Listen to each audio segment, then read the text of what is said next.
آپ نے دلیل کے طور پہ بنی اسرائیل کا ایک واقعہ لکھا۔ آپ فرماتے ہیں بنی اسرائیل کے اندر ایک شخص تھا جو پہاڑ کی چوٹی پہ عبادت کرتا تھا۔ لوگ اوپر چڑھ کے ملنے کے لیے آتے تھے۔ رستے میں ایک ڈھلان تھی، لوگ اس پر چڑھتے تو پاؤں پھسل جاتے، بہت سارے لوگ گر جاتے۔ ایک دن وہ شخص کہنے لگا اللہ اگر تو اسے نہ بناتا تو کیا ہوتا، ایسے بیکار بنا دی، رب ناراض ہو گیا۔ اس وقت کے پیغمبر علیہ السلام کو وحی فرمائی اسے کہو تو میری تخلیق پہ اعتراض کرتا ہے، جا میں نے تیرا نام ولیوں کی صف سے کاٹ کے نافرمانوں کی صف میں لکھ دیا۔ وہ نبی اس امت کے علیہ السلام تشریف لائے اور آ کے اسے کہا کہ رب کریم نے تیرا نام کاٹ کے نا ولیوں کی لسٹ سے نافرمانوں کی لسٹ میں لکھا ہے۔ کہنے لگا حضور اللہ نے خود لکھا ہے؟ کہا ہاں۔ وہ سجدے میں گر گیا، یا اللہ تیرا شکر ہے، یا اللہ تیرا شکر ہے۔ وہ پیغمبر فرمانے لگے یہ کیا کر رہے ہو؟ عرض کی حضور آپ نے کہا ہے نا اللہ نے میرا نام لیا، میں کہاں اور میرا رب کہاں؟ اس نے میرا نام لیا ہے حضور، میں تو اپنے آپ کو کسی کھاتے میں نہیں سمجھتا تھا۔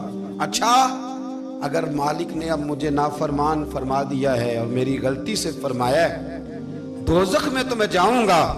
حضور آپ اللہ کے نبی ہیں، آپ کے ذریعے کی التجا ہے مالک کے حضور، رب کریم سے عرض کیجئے گا کہ اب مجھے دوزخ میں تو پھینکنا ہی ہے، تو میرا وجود اتنا بڑا کر دے، اتنا بڑا کر دے کہ میں اکیلا جہنم میں آ جاؤں۔ میرا دل نہیں کرتا اللہ کا کوئی اور بندہ دوزخ میں جائے، میں چاہتا ہوں اتنے پیارے پیارے مخلوق پیدا کیے اس نے، کوئی جلے نہ، کوئی دوزخ میں جلے نہ، مجھے بڑا کر کے نا اکیلا بھر دے میرے وجود کو، میں اکیلا جلوں گا۔ عرض کرے رب کی بارگاہ میں، وہ پیغمبر وہی کھڑے تھے، وہی آئی، اے میرے نبی سے کہہ دو تو میرے بندوں سے پیار کرتا ہے تو میں تجھ سے پیار نہ کروں؟ جا میں نے تجھے معاف بھی کیا، تیرے لیے جنت کا فیصلہ بھی کیا، اور قیامت میں جس جس کی تو سفارش کرے گا میں ان سب کو بھی جنت عطا کر دوں گا۔ ڈاکٹر صاحب کہتے ہیں اگر تو آسانی چاہتا ہے کہ اللہ جلدی راضی ہو تو کسی کا بھلا کرنے کی کوشش کر، کسی کو نفع دینے کی کوشش کر کہ اللہ کی مخلوق سے کوئی پیار ہو جائے، کسی کو تسلی دے، کسی سے محبت کر، کسی کے ساتھ تو خیر والا معاملہ کر، رب کریم تیرے لیے آسانیاں کرے گا۔ سالوں بیت گئے، میں نے کہا 1000 سال ہو گئے ان کے وصال کو کم و بیش، کتنے جی؟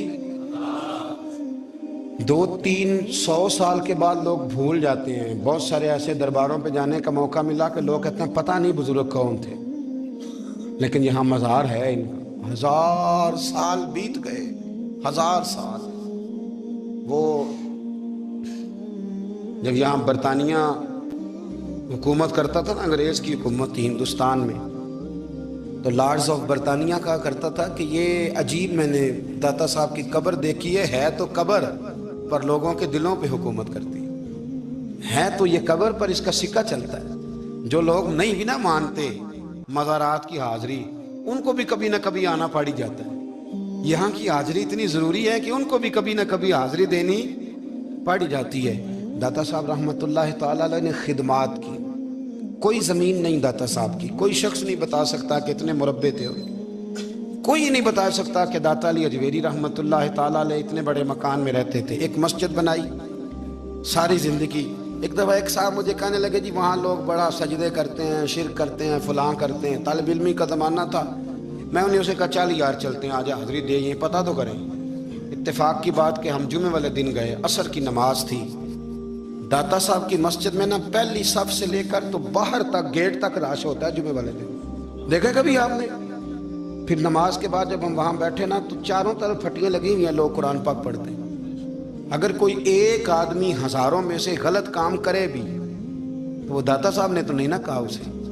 میں کہتا ہوں تمہیں وہاں جاہل بندے تو نظر آتے ہیں، تو جو وہاں سارا دن قرآن پڑھا جاتا ہے وہ نہیں نظر آتا، جو وہاں حدیث پاک کا درس ہوتا ہے وہ نہیں دکھائی دیتا، وہ جہاں ہزاروں مزدور جو لاہور کے کوئی کہیں مزدوری کرتا ہے، کہیں مزدوری کرتا ہے، روٹی اسے داتا صاحب کے آستانے سے مل جاتی، اور وہاں بیٹھ کے لوگ اپنا گزارا کر لیتے ہیں۔ یہ تمہیں کیف نہیں نظر آتا، یہ رنگ نہیں تمہیں دکھائی دیتا؟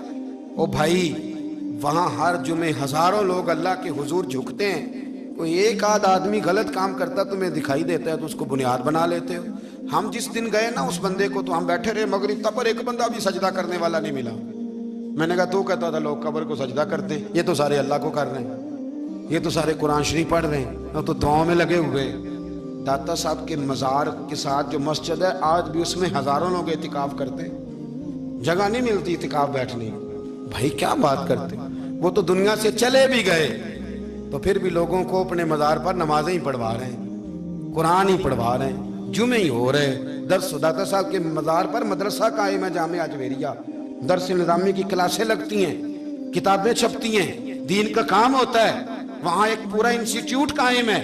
مہربانی فرمائیں اب تعصب کی اینک اتار دیں، فرقہ واریت کا ذوق چھوڑ دیں، صحیح کو صحیح کہنا سیکھیں، اصل کو اصل کہنا سیکھیں، اور اہل حق سے بھی میری گزارش ہے ان کی تعلیمات کو سمجھیں، میلوں ٹھولوں سے غیر شرعی باتوں سے بچیں، اللہ ان کے درجات بلند کرے، ہمیں ان کی راہوں کا مسافر بنائے۔